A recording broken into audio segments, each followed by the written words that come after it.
पितृपक्ष में एक ही त्योहार पड़ता है, वो है जीवित पुत्रिका व्रत। ये व्रत जो है बेटे और पति के लिए रखा जाता है।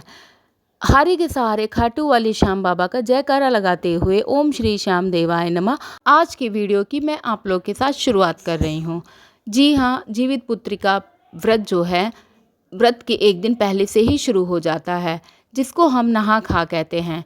और आज के दिन जो है 13 सितंबर मेरे बेटे का जन्मदिन भी था। मेरे बेटे का बर्थ जो है पितृपक्ष में ही हुआ था, वो भी ज्योतिया के पारण के दिन हुआ था।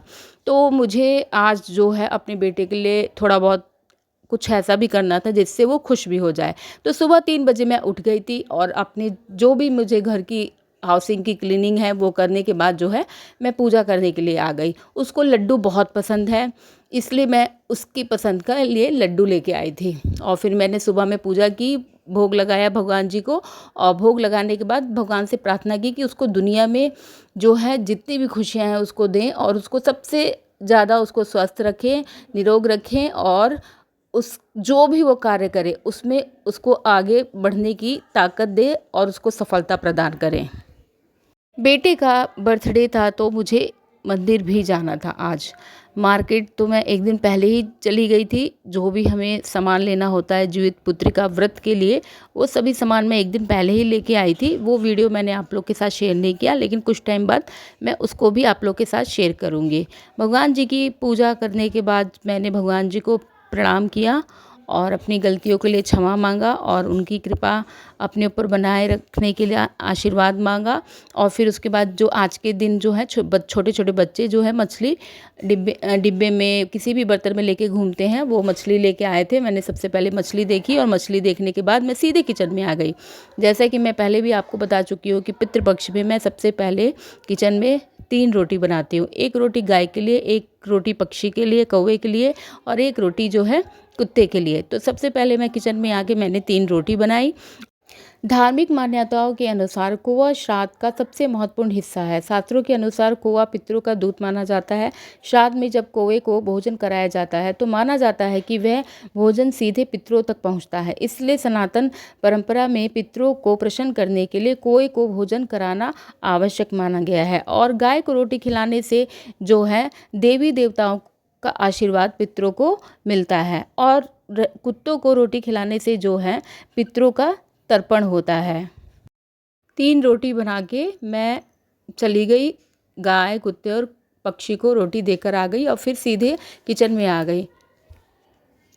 जीवित पुत्रिका व्रत के नहाय खाए में सतपुतिया की सब्जी और मड़ुआ की रोटी खाने का महत्व क्या है, यह मैंने बहुत समझने की कोशिश की पर मुझे समझ नहीं आया। लेकिन फिर मैंने बहुत पढ़ा, तब मुझे ये पता चला कि व्रत के दौरान शरीर को ऊर्जा, पोषण और पाचन में मदद मिले, इसलिए सतपुतिया की सब्जी हल्के मसालों में पकाई जाती है और बिना मसालों की भी बनाई जाती है, जो सुपाच्य होती है और विटामिन मिनरल से भरपूर होती है। मड़ुआ रागी कैल्शियम, आयरन और फाइबर से भरपूर होने के कारण शरीर को लंबे समय तक ऊर्जा देता है और पाचन को मजबूत करता है, जिससे निर्जल व्रत रखना आसान हो जाता है।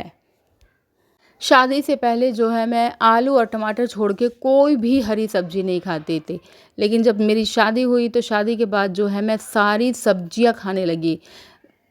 और जीवित पुत्रिका में सतपुतिया की सब्जी खाना आवश्यक माना गया है नहा खा के दिन। तो इसके हिसाब से जो है जो बेचने वाले सतपुतिया होते हैं वो आज अब के दिन जो है अपनी मनमौजी सतपुतिया बेचते हैं। मैं जब खरीदने गई थी तो कहीं पे बोल रहे थे तब 30 रुपये पौआ, कहीं पे बोल रहे थे 60 रुपये पौआ, कहीं पे बोल रहे थे 15 रुपये पौआ। तो मैंने जो है 30 रुपये का आधा किलो सतपुतिया लिया, क्योंकि मैं और मम्मी ही खाते हैं और कोई खाता नहीं है, और इसीलिए मैंने आधा किलो लिया। और फिर उसके बाद जो है सतपुतिया को मैं लेके आके साफ़ के उसमें नोनी का साग डालना भी बहुत ज़रूरी होता है, ये नियम है। तो नोनी का साग भी लिया। नोनी का साग तो मैंने थोड़ा सा ही लिया है, जो कि हम लोग का नियम पूरा हो जाए। सतपुतिया में मौजूद फाइबर कब्ज और पाचन संबंधी समस्याओं को दूर करने में मदद करता है। वजन नियंत्रण में मददगार है। इसमें कैलोरी कम और फाइबर ज़्यादा होता है, जो वजन कम करने में सहायक है। हृदय के लिए फ़ायदेमंद है। पोटेशियम की अच्छी मात्रा रक्तचाप को नियंत्रित करती है और हृदय को स्वस्थ रखती है। आप कितने भी मॉडर्न क्यों ना दिखें, लेकिन अगर आप अपने संस्कार, अपने घर परिवार के रस्मों रिवाज से और सनातन धर्म की हर चीज़ से जुड़कर रहेंगे, तो आपको कभी कोई हानि नहीं होगी। क्योंकि धर्म को निभाना, अपने पूर्वजों की रीति रिवाज को निभाना एक घर की स्त्री का ही कर्तव्य होता है। और मैं पूरी कोशिश करती हूँ कि मैं अपने हर चीज़ की जो मेरे ससुराल में होती है उसको मैं अच्छे से उसको निभाऊं और उसको पूरा करूं। अब जो है मैं मड़ुआ का आटा, थोड़ा सा गेहूं का आटा मिला के, 2 हिस्सा मड़ुआ का आटा और 1 हिस्सा गेहूं का आटा मिला के उसको मैं गूंथ रही हूँ। मड़ुआ एक सुपर फूड है जो कार्बोहाइड्रेट, फाइबर, कैल्शियम, आयरन और एंटीऑक्सीडेंट से भरपूर होता है। मड़ुए के आटे में जो है मैं सत्तू की फीलिंग बना के रोटी बनाती हूँ। तो अभी जो है बिना लहसुन प्याज का एकदम सादा जो है मैं अभी सत्तू बनाऊंगी मड़ुए के आटे के अंदर जो है फिलिंग भरने के लिए। मैंने सत्तू ले लिया और अदरक और हरी मिर्च जो है खूब सारी मैंने पीसी है। उसके बाद अजवाइन, मंगराइल मैंने डाल दिया और नींबू डाला, जिससे कि थोड़ा सा उसमें चटपटा हमको स्वाद आएगा।